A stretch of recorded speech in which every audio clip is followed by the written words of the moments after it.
আমার মতো এরকমভাবে কে চাউমিন বানায় আমি জানি না, তবে আমি কিন্তু এরকমভাবেই বানাই।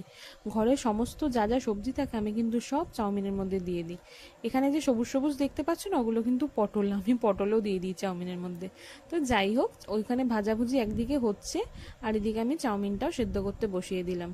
তবে কি জানো তো, ছোটবেলায় সেই হলুদ হলুদ মা চাউমিন বানিয়ে দিত, সেটা কিন্তু খুব মিস করি। এখন মশলার যুগ এসেছে, নানা রকম মশলা দিয়ে আমরা চাউমিন বানাই, তবে ওই চাউমিনটা কিন্তু খেতে আমার খুব ভালো লাগতো।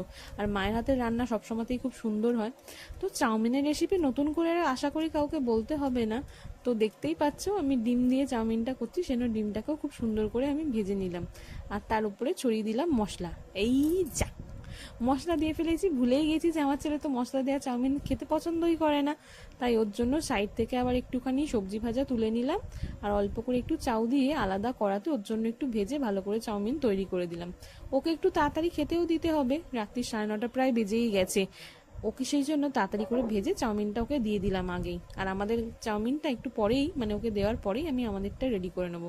সমস্ত কিছু তো করাই আছে, শুধু চাউমিনটা দিয়ে ভালো করে ভেজে নেবো, ব্যাস তাহলেই রেডি হয়ে যাবে আমাদের চাউমিন। আজকে আজকে ডিনারে কিন্তু চাউমিন হচ্ছে, যেটা তো বলতে তোমাদেরকে ভুলেই গেছি। চাউমিন খেতে কার কার ভালোবাসে অবশ্যই তোমরা কমেন্ট করে জানিও, যে কারা কারা চাউমিন খেতে ভালোবাসো। আর আমার তো মায়ের হাতের চাউমিন আমার সত্যিই ভীষণ ভালো লাগে। সেই হলুদ হলুদ চাউমিন, আহা কি খেতে যে মজা লাগতো কি বলবো। আর আমার মা এত ছোট ছোট করে আলু পেঁয়াজ কাটতো না, সেই আলুগুলো না ডেলা ডেলা হয়ে যেত, সেইগুলো খেতে তো আরোই সুন্দর লাগতো। তো কথা বলতে বলতে চাউমিন রেডি হয়ে গেছে।